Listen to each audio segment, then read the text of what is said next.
جب قرآن و سنت سے حدیث سے یہ بات ثابت ہو گئی کہ یہ ایام باقی سال کے ہر ایام سے بہتر ہے، تو محدثین نے بہرحال کوئی اشکال یا شبہ چھوڑا نہیں ہے. انہوں نے کہا اس سے مراد یہ ہے کہ رمضان تو اللہ رب العزت نے سب سے افضل مہینہ بنایا ہے، لیکن جو عشرہ سب سے افضل ہے وہ یہ ہے. بعد نے یہ توجیہ کی، اور بعد نے یہ توجیہ کی کہ رمضان کی فضائل کی جتنی حدیثیں ہیں ٹھیک ہے، لیکن رمضان کے دن بھی ان دنوں کی عظمت کا مقابلہ نہیں کر سکتے. ہاں رمضان کی راتیں ان دنوں کی راتوں سے بہتر ہیں. وہ بھی کون سی؟ تاک راتیں. وہ بھی صرف تاک راتیں، اور وہ بھی صرف کس کی وجہ سے؟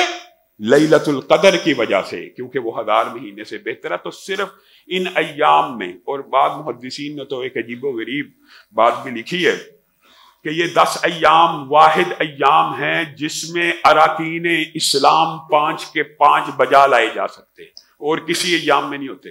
اب بندہ کوئی حج عمرے میں تو نہیں کر سکتا، اراکین اسلام میں، تو اس میں تو وہ بھی بجا لایا جا سکتا ہے. باقی زکوٰۃ تو آپ اس میں بھی دیتے ہیں، صدقہ اس میں بھی دے سکتے ہیں، اس میں بھی دے سکتے ہیں. تو جمی جو افعال آپ رمضان میں محنت کر کے کیا کرتے تھے ان ایام میں کریں گے تو ان ایام میں کرنے کا ثواب رمضان کے روزے کی حالت میں کیے گئے نیکی کے عمل سے بہتر ہے. ہاں البتہ رمضان کی راتیں قیام کی وجہ سے، قرآن کے نزول کی وجہ سے، تاک راتوں کی وجہ سے اس سے برتری لے گئی، لیکن اس کا مطلب یہ نہیں ہے کہ ان راتوں میں کرنا ہی کچھ نہیں. ان راتوں کا بھی آپ نے شیڈول بنانا ہے. یہ ایام بھی اللہ کے ذکر کی طرف، یہ بنیادی طور پہ اسلام کا ایک مزاج ہے.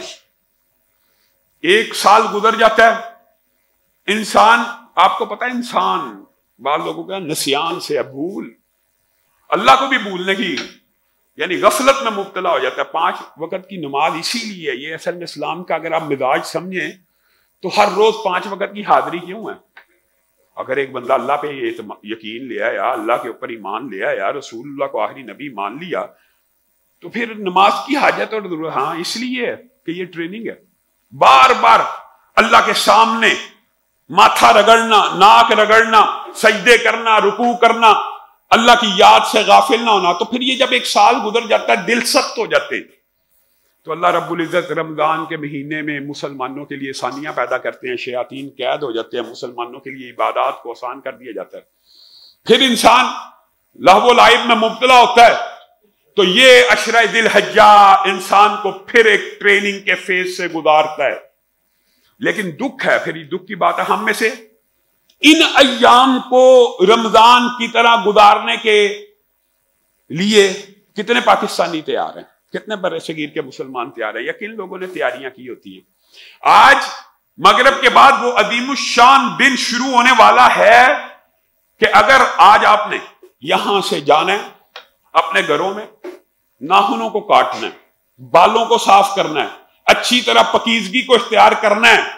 جس نے بھی قربانی کا ارادہ کیا ہے وہ بھی یہ عمل کرے، اور جس نے قربانی نہیں کرنی، جیب اجازت نہیں دیتی، وہ بھی یہ کام کرے. اس کا فائدہ کیا ہے؟ رسول اللہ صلی اللہ علیہ وسلم نے فرمایا، دیکھیں یہ اللہ تعالیٰ ان ایام کو کتنا پسند کرتا ہے کہ یہاں پہ آپ ان ایام سے پہلے ناخن بال وغیرہ کاٹ کے، اگر قربانی کے دن جب مسلمان اپنے جانوروں کی گردنوں پہ چھری کو پھیر رہے ہوں، آپ اپنی مونچھوں کے اوپر کینچی کو چلا لیں، آپ اپنے ناخنوں کو کاٹ لیں، تو آپ کو بھی پوری کی پوری قربانی کا اجر و ثواب مل جائے گا، اگرچہ آپ نے نہیں کی. اور ایک صحابی کا جو فتویٰ ہے وہ تو یہ ہے کہ جس نے قربانی نہیں بھی کی اور نہیں بھی کرنی، وہ بھی قربانی کے دن اپنے ناخنوں اور بالوں کو کاٹ لے، انشاءاللہ وہ بھی اجر و ثواب میں شامل ہو جائے گا. قربانی کرنے والے کو تو دوہرا اجر ملے گا، اور جس نے نہیں کرنی اس کو بھی اجر مل جائے گا. لیکن میں اور آپ ان ایام کی اہمیت سے، فضیلت سے غافل ہیں. یہ ایام وہ ایام ہیں کہ ان کو اگر آپ انگلش محاورے میں کہیں تو ان کو سیلیبریٹ کرنے کے لیے، اور ان کی تیاری کے لیے، اور ان کو صحیح معنوں میں اویل کرنے کے لیے، اور ان کے وقت سے فائدہ اٹھانے کے لیے پراپر ایک پلاننگ کی، شیڈول کی ضرورت ہے. جس طرح رمضان میں آپ کے سامنے شیڈول بناتے ہیں، اسی طرح ان ایام میں وہ آج بھی فلیکس لگا رمضان میں کیے جانے والے اعمال کے حوالے سے. آپ ان 10 ایام میں بھی وہ سارے کے سارے اعمال کریں. آپ اندازہ یہ کریں کہ ان ایام میں ایک روزہ 9 ذی الحجہ کا، حاجی نے تو عرفات میں ہونا، آپ تو نہیں ہیں عرفات میں۔ اور ویسے بھی یہاں پہ ایک بات یہ بھی سمجھنے کی ضرورت ہے، بعض لوگ یہ سمجھتے ہیں کہ یوم عرفہ سے مراد وہ دن ہے جب حاجی وہاں عرفات میں ہوں۔ اسلام دین فطرت ہے۔